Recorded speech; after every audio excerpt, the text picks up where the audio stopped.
when I went there, I didn't know that I'm going to such a place where there's no light, no gas, no water.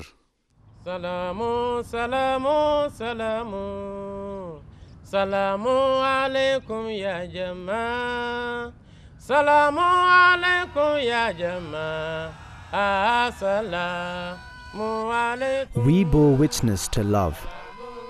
Love that transcends colour and borders from the blessed people of Ghana for Hazrat Khalifatul Masih. They returned the love and care this humble servant gave to them for 8 years, until the entire nation reached out to him and embraced him as her own. When I was here, I did not think of abandoning this country. I considered myself to be a Ghanaian. Join us on this unforgettable journey in this 2-part series as we tread the footsteps of humility and humanity, exemplified by Huzoor as a young devotee. A very unassuming, gentle and humble human being. Witness the example of dedication. That man was good. If not because of him, like this school would not come to stay. Witness the example of love. That's my best friend. He was teaching you English. Witness the example of brotherhood. President today, Huzoor, could lay his head with us. It's an example of humility. It's an example of obedience. It's an example of commitment. It's an example of recognizing a human being for his work. Salamu alaikum ya jama, assalamu alaikum.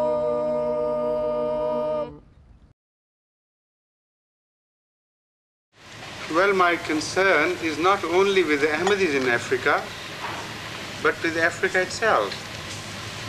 I'm a religious leader who believes in total dedication to the cause of Allah, and if you are honest in that dedication, then you must be dedicated to His creation.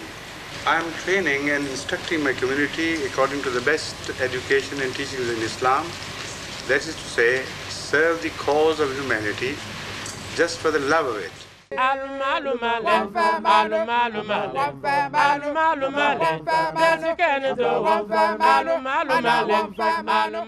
The concern and compassion that the Khulafa hold for humanity is unparalleled. Ever since the Khulafa set foot on the African land, they immediately set in motion plans that would enable the African people to rise up and embrace a brighter future. By the early 80s, the Nusrat Jahan scheme was bearing fruit all over Africa. It was time to take another leap. It just so happened that by Allah's design, the world came to witness another miracle, and this time through the hands of Sahibzada Hazrat Mirza Masroor Ahmad.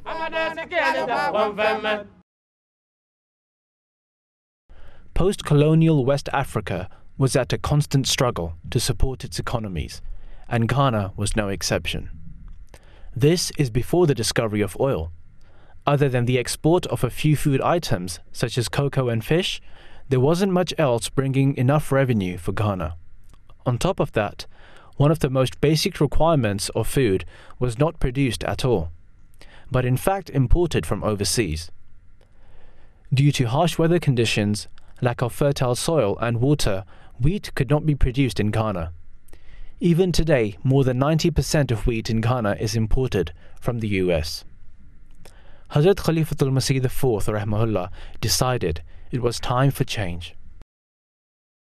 Sahibzada Hazrat Mirza Masroor Ahmad was an accomplished agriculturist with a master's degree in agriculture, and he was stationed in Asachir as headmaster for the Site of Ahmadiyya Secondary School at the time. All the trees here were originally planted by Hazur when the school was moved to this location. Not only this, but Hazur for the first time in Ghana had experimented with growing soya bean at the school, which was an incredible success. So much so that the then president of Ghana, Dr. Hila Liman, took a whole sackful away with him after his inspection of the school. This was to be the start of a groundbreaking project, initiated by Hazrat Khalifatul Masih IV, rahmahullah, And for this task, Hazrat Sahibzada Mirza Masroor Ahmad was located to the north, this time to Tamale, to start what would come to be known as the Ahmadiyya Agriculture Project.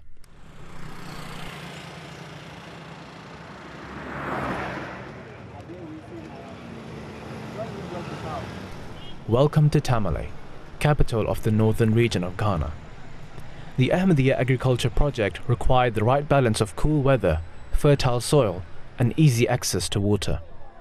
The committee set up by Hazrat Khalifatul Masih IV Rahmahullah for the project, which included Huzoor, was tasked with experimenting with growing wheat, corn, okra, and other vegetables. Areas around Tamale next to the rivers during the relatively cooler Harmattan season were the best place for the experiment. This wasn't the first time this was being done. Several government-backed projects had already tried unsuccessfully with over 21 different variations of wheat. All efforts had been abandoned in pursuing matters further. Hazur lacked the support and finances the government projects may have had. For the Jamaat to be successful, it required a miracle to succeed where others had failed. We're on our way to see the very house Hazur relocated to in Tamale, and to show us around, we are going to meet the parents of our very own Abdullah, who were Hazur's neighbours during his stay in Tamale. Assalamu alaikum. How you doing? So, this is where Huzoor used to live. Looking at the building itself, it's pretty much humble. How was his reaction? What was his reaction like when you told him this is the house you got for him? Did he like it? Oh, he was very happy. I could see that he was very anxious to move into the house. He was also equally happy that at least he had got a place where he could be very comfortable. And I saw sort of a very unassuming, gentle, and humble human being. That was how I assessed him. Very quiet, very unassuming, and very respectful. All right, so can you show us inside the house? Yeah. This is the living room. This used to be the living room. Yeah, it's now an office. Yeah. Where we had his dining table at the side. Anytime we came in, he would welcome us. Then, of course, my wife would go inside and meet the wife, and I'll be here with him. So when you came in, where did Mommy used to go? Mommy, as soon as she would just take through this door and meet Huzoor's wife, and then we'll go into the bedroom. All right, so I'll meet Mommy right there and then ask her what she used to do with Huzoor's wife and what some of the activities. Mommy, assalamu alaikum. Wa alaikum salam. So when you came in with Daddy, what happened? Anytime I came with my husband, Huzoor's wife would meet me and then send me into her bedroom. Yeah, where Living Huzoor alone. That time, used to be, there were 2 bedrooms, but we used to be here. This is, so what's this now? This place is now the office for the regional manager of Ahmadiyya unit. Ahmadiyya Education. Ahmadiyya Education Unit. Okay. But this used to be one of the living rooms where I used to sit with my friend. Huzoor's wife? Yes, please. The children sometimes, sometimes when we came, they would come with Jamila and Nuruhak. Yes. So sometimes they used to play around outside. There's an outhouse there, or they used to be there. Sometimes they would be around with Huzoor himself or here. So when there was any communication, then they would run there too. So what were some of the things you used to talk about? Well, we talked about a whole lot of things because at that time, things were so difficult. Things were so difficult. There wasn't water. Yeah. Sometimes it was difficult to come by food. So sometimes we'll lament on some of those things. She would tell me some of the dishes that they liked, and then she would also ask me some of the dishes that, we also prepare in. I remember you telling me one time that those times it was so difficult that it was hard to come by water. Yes. So the water you would use to cook, you would use that same water to probably wash your place, use the same water to do other things. So did you ever at any point in time hear him or his wife complain or regret for coming here? Never. They never complained? Never complained. Anytime you did anything, whatever it was, they were just so content with the situation that they found themselves. Never complained? They never complained. Not even once? Not even once. Not and you were really very close? Very, very close. Very close. Wow. Very close.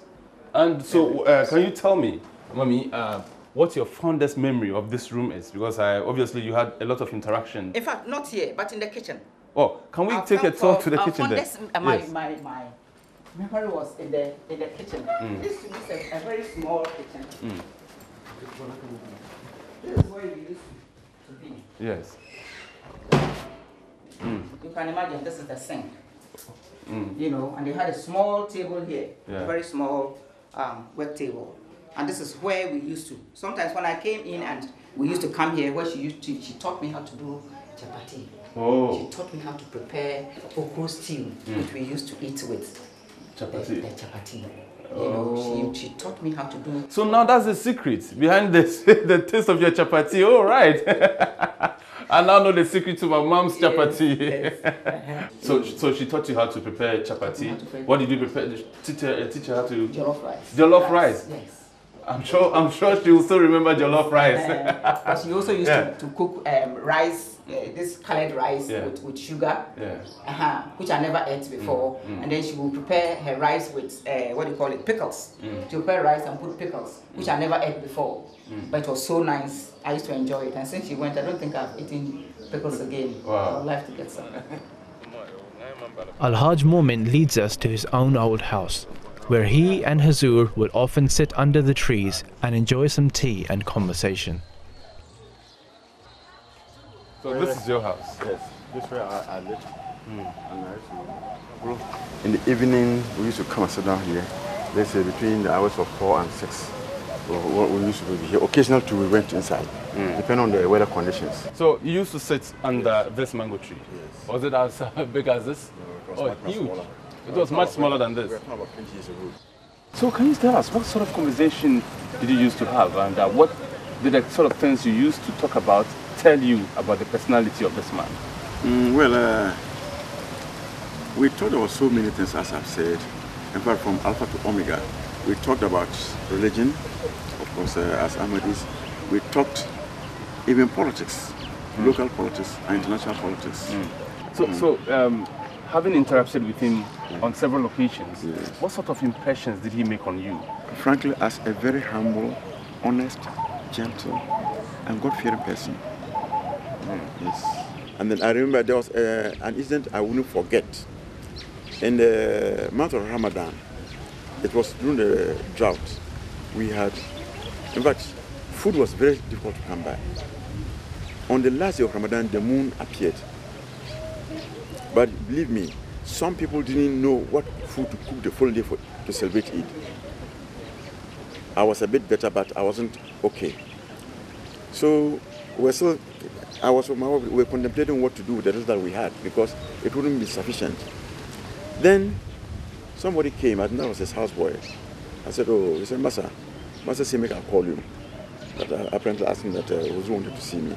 So I walked across and then gave him salam.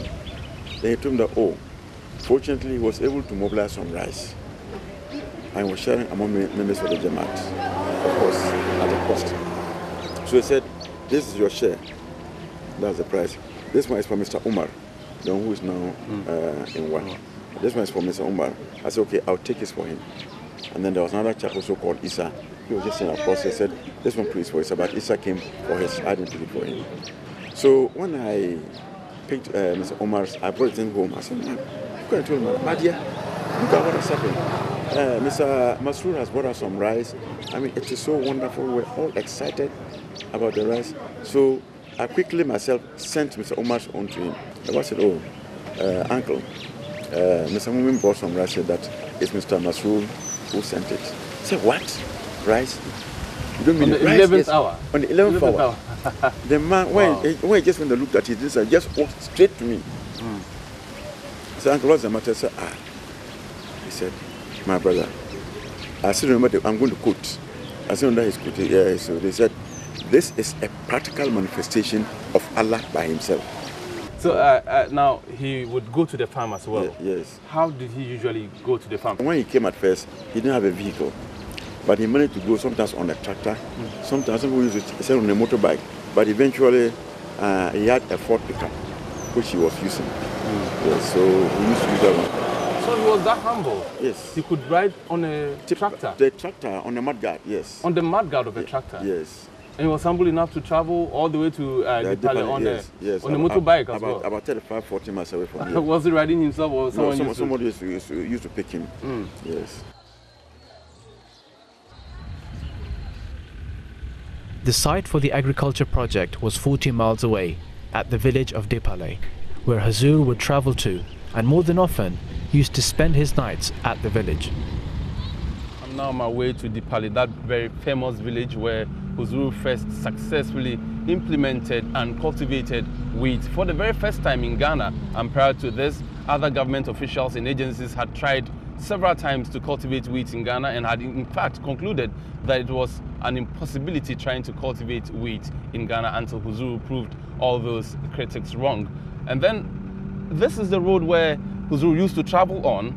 He used to travel on this very road on motorbikes and sometimes even on tractors until the Jamaat purchased for him a vehicle similar to the 4x4 I am using now. And trust me, even riding in this 4x4, you can see it's very shaky and bumpy. It's not comfortable at all. So one can imagine 30 years back, that kind of turmoil Huzoor had to experience on his way to the farm at Dipale.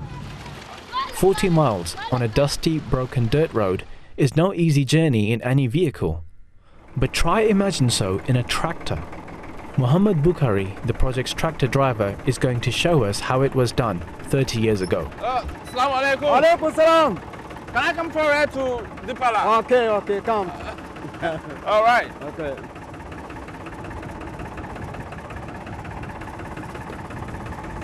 So how are you doing? How are you? I'm fine. Alhamdulillah. How are All you? right, let's go. I'm fine. I'm fine. Your family? Yes, I'm fine. All right.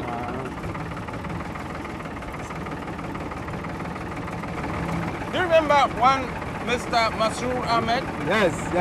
That's my best friend. Your best friend? Yes. Tell me about him. Hey, after Mr. Mansoor, I work with him in Dipale.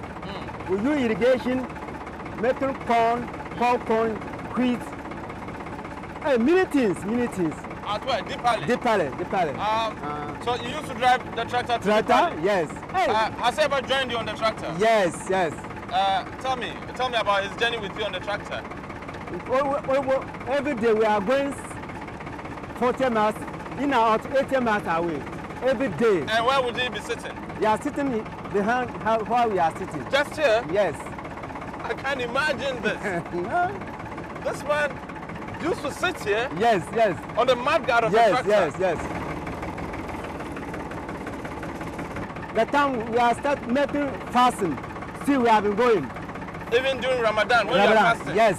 You still go on the farm? Yes. And you'll be, during Ramadan, you still sit on this? Yes. In the scorching sun? Yes. That man is very fine, good man. He's a good man. Sometimes I will speak my English. You say, hey, your English is very poor.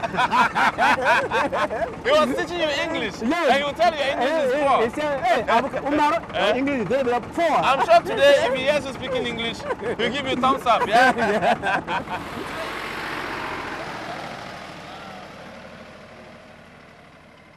One day, I malo ni yala. Anu shama de benong. This one want to nano. Kamel no. We no take to la kamba. La ko yala. On da de shama. What tuma nguna yelma le. Nda ku nya to sora nya wa mo so sen tan pata polo. Gome okran gbukta de yanga. Bendirbu dun tuna tunun sham. We no limited. Ama ngul non karbutuba. Wunya malo ni wuha. Ngontu na the nama. Kata go on board shama. I the tanga ora oya bendu da dan ka bol chipati. Nda bol pa ora pent mo terma der ben sama. Kan yo yam bol pa nanji. Ko nan bol pam jipa. Ayo ko mala dira santu. All right. Before then, did you see wheat in Ghana before? And what did Huzoor do? What did Mr. Mansoora do to bring the wheat? Ali la wheat one Ghana brand wheat banana Ghana. So when you la Ghana, when you have to quality, and quality the pallet are no. So Hazrat Canada come na batin yele. don brashim na hui to kuto nan gana da satin da kwale karkul nan o dan da non to dry ka sok tan panama kana te lehele den ku bien nyala fuma wanda bien ka son tene fuma o kule mamblanya tun nyang batunda an chan dan shama ka na Islamu sunna nyamina zamba adasamba muma. When we were running a farm there were quite a number of days when I would travel by tractor to the farm, which was almost 35 miles from my residence. Sometime I used to drive the tractor, and some days I would sit on the mudguard of the tractor. So by the time you would get to the place, you are so tired that it is very much difficult for you to do some job.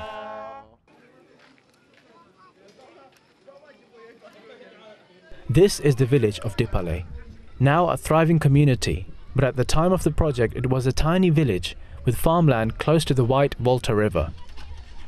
As is customary, permission is first sought from the village chief.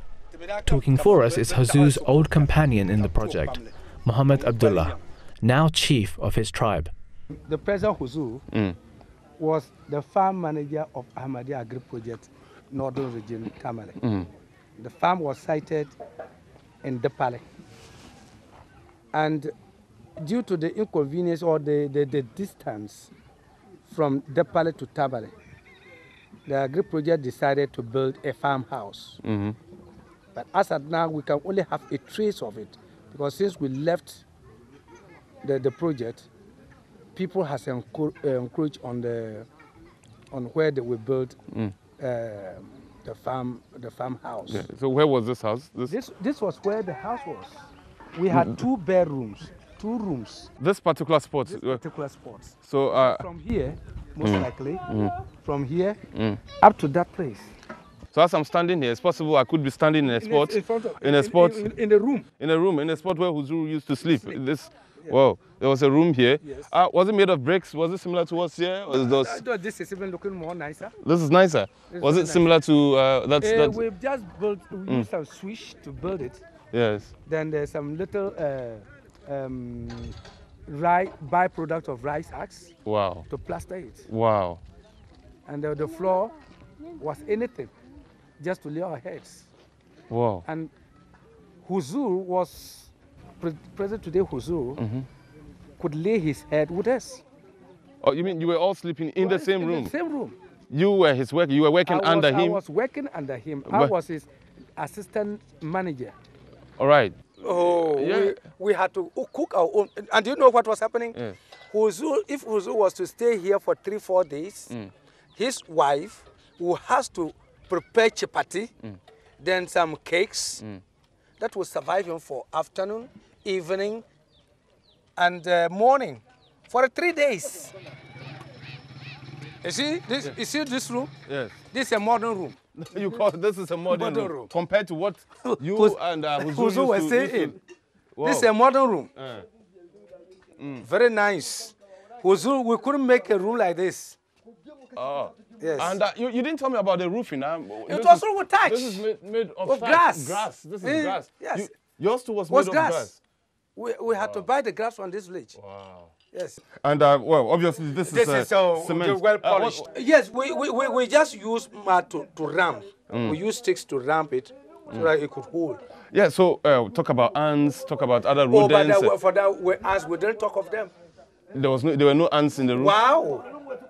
We have to manage with them. You had to manage. So you were literally living in the same room with ants at the time. What we had to do. Wow. And snakes, scorpions. Snakes, this was the only place that was within this side, the only house. So you could imagine the type of reptiles and other things we're facing. I had a snake bite, scorpion bite in this one of our rooms for 3 days. Scorpion bite? Scorpion bite. I had the pains for 3 good days. And what kind of things were you sleeping on? I can see this is a modern kind of mattress, isn't it? Yes, he had this student light mattress foam. And, or at times he comes with bed sheet. So he used to come with something like this, bed or a sheet. bed sheet that he just put on the floor and lie on. Lie on it. Wow. Well, I know this is more comfortable than what Huzoor used to lie on. The project has no money to buy all these luxurious things. Wow. But I'll just right now I'm just going to make an attempt to have a feel of what Huzoor might have felt at the time that he was here, and he would sleep on something which was what we see here was more comfortable than what he used to sleep on. I'll just try and see if I can spend 8 hours of the night on this mattress. And you used to have mosquito nets, you said? Yes, we nailed the mosquito nets in the square rectangular form for him to avoid mosquitoes. Oh, this is very much unlike my bed. I'm just wondering if I can survive this for 8 hours, you know. But Huzoor has to survive with it. No, it's just too hard for me now. I can't. Must have been a lot of sacrifice. Yeah? Of course. And for all of you. Yeah. Wow. Chief Muhammed Abdullah, so in those days, obviously, you just mentioned you used to bring, Huzoor used to bring items like chapati and all that. Yes. But if you wanted to take tea, obviously you would have to boil water. How did you get, no electricity, no kettle? This makes me remember one day he was hungry at the farm. Then he asked me to boil tea for him. Eventually, we used the bowl that we used to prepare our soup. Like this one there? Like that black okay. So after preparing, Abdullah, have you put pepper in the tea? Oh, okay. Because it's been used to... We used it to prepare our soup. So there was chili, there was spice, everything in it. And you didn't wash it well? Yes. So you have to manage. Let's have a look at the pot here. Okay. So there's water. I can clearly see that there's water in there. So, but then this same pot is used for soup and is used other for thing. stew, is used for other things. And at the same time, you would use it to boil water. Boil tea. So that is it. Wow. So you could imagine the stress, the uncomfortability, the hardships, the sacrifice the President Huzoor made towards the Ahmadiyya Agriculture project. This was a co-worker, or do I say a companion in this village, who at times helps in the farm. Wow. This was our best friend. When we needed fish, he could give me a fish. But that time, this guy was a small boy, and we used to send them. So you see? Yeah. And they all knew Huzoor. They all knew him. You all remember him? Izamio. Zaramio.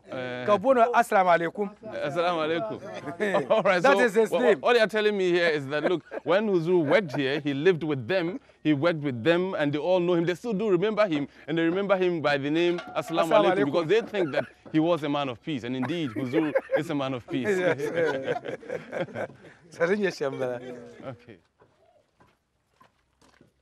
So, Chief, can you tell us, first of all, how did the whole project start? The whole project started by instructions from Huzoor, the former Huzoor, that Ahmadiyya needed a project, a Greek project. So Amir had to send in some delegation then to Tamale. Then they also came down here to meet the people of the village and to put them the farm proposals to them. And a land of 1,000 acres was acquired. We didn't pay for it. It was not cashed. And we started the project. Chief, can you take me on a trip to the farm? For sure. I would like to see the farm for myself. For sure. Then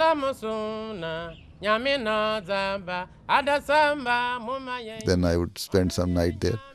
And there was no proper house, even no house. It was a small village.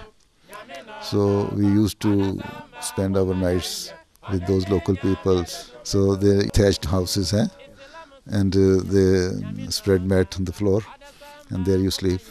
So I slept many nights in the bush, and whenever I would wake up in the night, I would see around, see if there is any scorpion or something, because there were so many scorpions there, snakes or scorpion around you or not.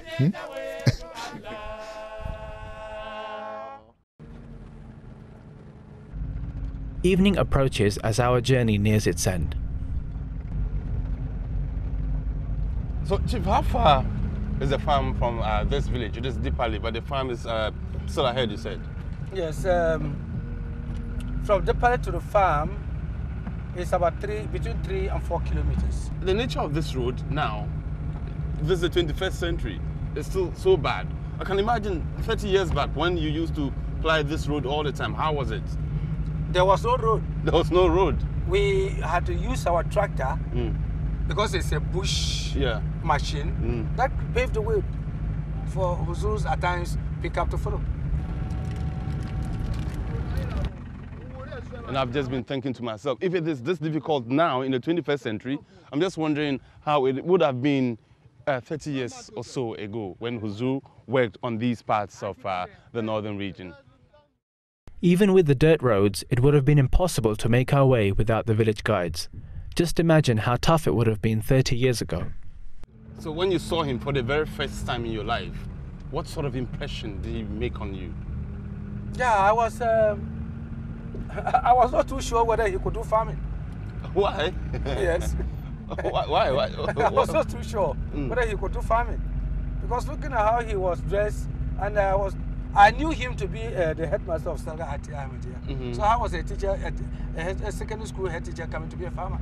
So you doubted his ability of being a farmer. But you still went ahead to propose to work with him. Yes. There's something that might have gingered you to you see, because they said the Ahmadiyya Agriculture was going to be, it was a humanitarian, project. It was not a profit-making destiny. And as an Ahmadi, it's a common pledge that we are all the time ready to serve the mission. So that also geared me to come into the project. With the help from the locals, we have finally made it to the farm. All this land that you see was under Ahmadiyya Agriculture. Wow. This was acquired by Ahmadiyya Agriculture. How many acres is that? Well, we acquired 1,000 acres. Both for cultivation of rice, ginger, experiment of wheat growing, vegetables like okra, carrot, cassia or something like that, and so many other granates. We even did granates at the upper lands. So can you tell us, before this experimentation on wheat, had you ever seen wheat with your naked eyes, with your own eyes? No. It was on records that Ghana, no wheat can be grown in Ghana. It was on records in Ghana history that wheat cannot be grown in Ghana. But we experimented it on this land. And it was very useful. Very, very successful. Successful. Wow. 100% successful. Wow. So that. So this is where you used to work? Yes, we used to work. You see, this was a pavement for irrigation. This was where we could slope our machines down. Right there? Yes. Can we have a look? Wow. Yeah. It's still there. Yeah. Wow.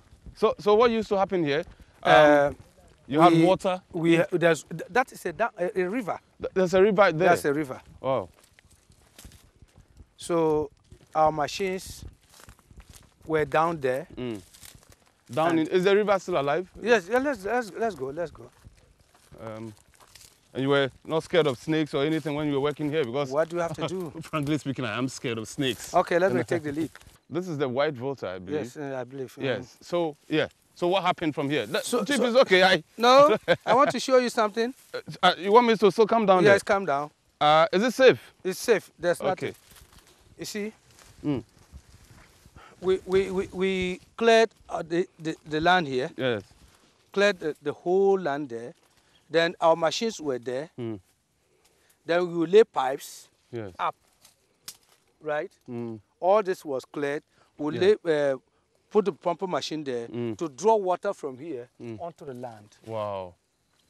Well, we had three machines working at all the time. So you had constant water supply for the wheat project. Wheat project. And how many months or years did it take for the project to mature? So then you could say now it's been successful. Yes. The wheat cultivation was done only at one season. Yeah. We did it once. Yes. And it was successful. Successful.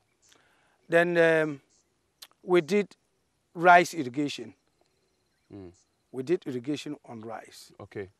It was also successful. Wow. Then we did vegetables, okra, onion, carrots. Was Huzoor actively participating that in was say, why clearing at the times weeds? that was at times he has to stay, especially the wheat cultivation was very new. Yeah. I never knew agriculture. He was training me. Yeah. I was not an agriculturalist. Yeah. But it was through him that I decided developing interest in agriculture. Wow. So wheat was the first experiment in Ghana. So Huzoor paid more attention to it because when he wanted to do that, he was told he would not be successful because wheat cannot be grown in Ghana. And he proved the skeptics wrong. Yes. Because it was all grown. Directors of agricultural institutions came and visited the farm.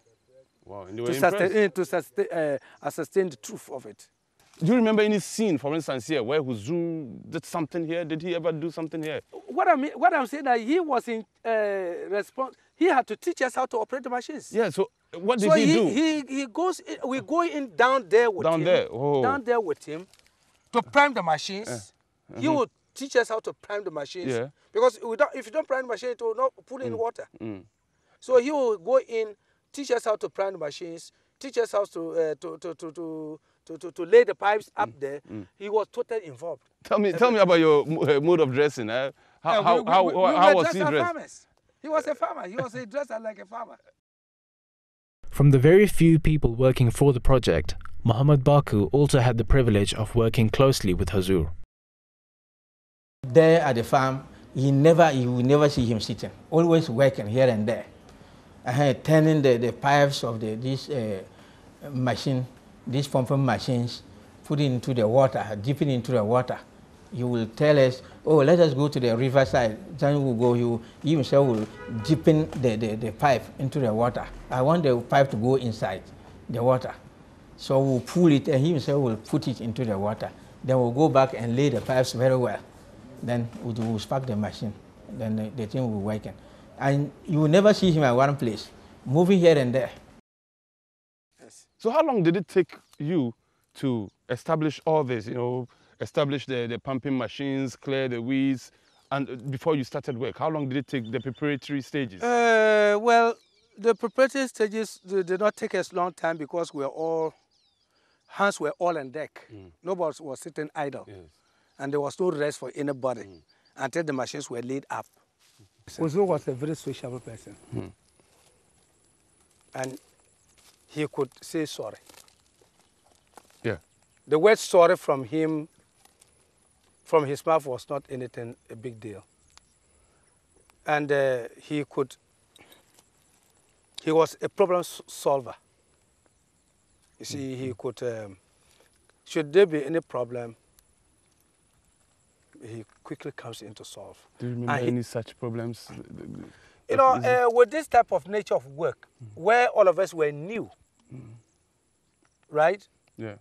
We becomes at times becomes bored up with the work. Then he will sit us down, tell us the importance of it. Then we cope up again. To re-energize you to start working. Yes. Wow. Yeah. And so. And at any time you went wrong, he sits you down and advises you, or this is the way you ought to have done this, that, and that. He was not harsh in What words. kind of leader at the time? He was your leader on the farm. Yes. So what kind of leader would you describe him? Would you say he was the kind of leader who would sit back and instruct you, you do that, you do this? He was very active, involving. He was so involving. He was not a person who sits back and tell you do this and no. He does it for you to see. So when he is not there, you could do it. What's your most the most memorable thing that ever happened on this farm between you and Huzoor that you'd like to share with us? You see, what happens was that Huzoor was a person, not that because he's Khalifa now, and sometimes I used to ask myself what type of person he was. Yes. You see, he used to at any time there was a problem, or where we the workers were faced with problem with regard to work, he draws it near God. Wow. Yes. How did he do that? Yes, he will tell you that, oh no, they shouldn't be worried. This is part of God's signs that he exists. You must face this type of problems to show that God exists. And you used to say prayers here? Yes, we used to say prayers here, but the spot where we used to say Juma prayers, we can't get there because of waterlock. Other than that, you used to say Juma here? Juma. At any time there was, we were prompted Juma here. Huzoor will make somebody call Azan. How many of you? If we are 3, 4. Even if you were 3? I remember we were 2 Juma. people standing behind Huzoor. And there would be a sermon? He would deliver a sermon and will lead us in prayer. Alhamdulillah. Yes. And I could remember one Friday, the missionary and myself, plus Huzoor himself, the 3 of us went to Dipale. And when it was even time for Juma prayers, he said, Baako, you will call Azan. So I called Azan. Movi Kamar stood before us and gave some small sermon. And then I stood shoulder to shoulder with Huzoor, and 3 of us, we prayed. And the whole village, they came and surrounded us, because they were surprised to see a black man in midst of white men praying. Apart from Juma and advising you, his lifestyle itself, what? He was a very simple lifestyle man. He never wore expensive dresses. And he didn't like expensive food. What was ever was available. That was why he used to ride the tractor. Because at any time he felt that consumption, we had a Ford pickup which consumed more petrol. So in order to safeguard mission's money or the project's money, at times we come with a tractor. And I just saw the struggle we had to go through to be here. So around that time, I tell you that this one was a better road. It was our tractors that we used to pave road. So you can imagine, leg here, a wheel here, that's all. You move. Until recently, I never knew that he had devoted his whole life to Ahmadiyya. Until quite recently. And it makes me to reflect and to now reason why he was so committed to work. He was not lazy. He was not selfish. He was ready to share ideas with you whenever you were wrong. And he was ready to listen to your advice. It was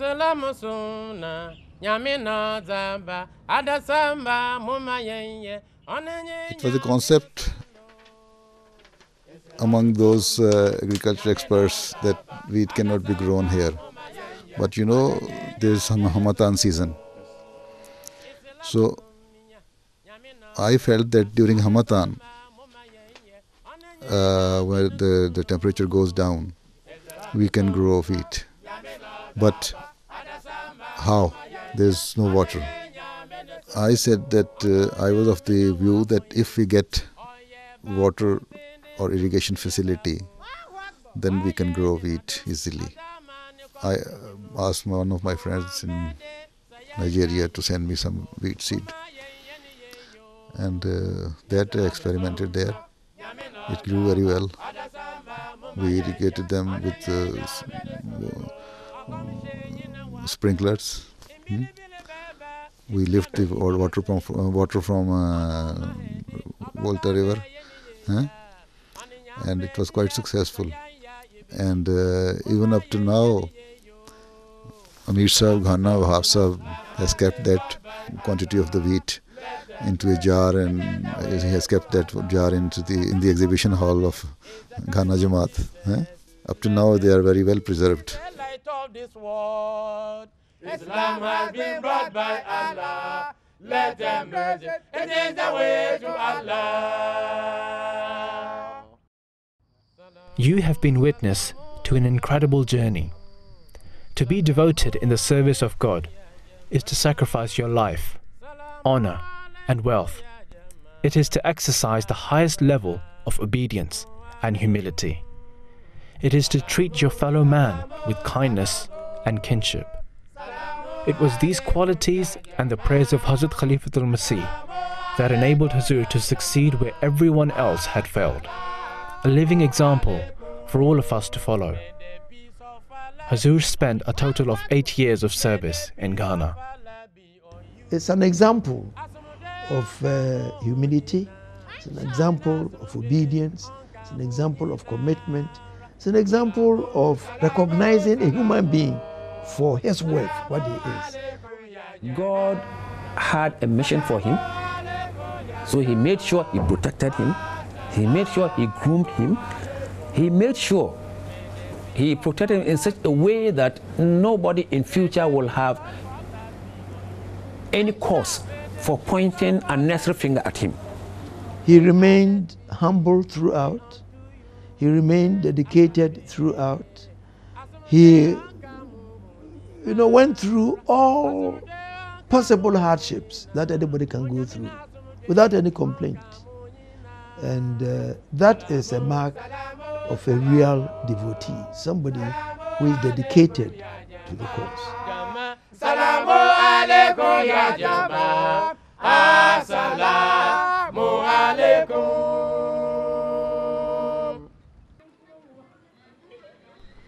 The Ahmadiyya Agriculture project was an incredible success. But the village of Dipale is not forgotten. The village that welcomed the Jamaat is now itself a proud owner of a school, a farm that will forever bring a better harvest for all the futures to come.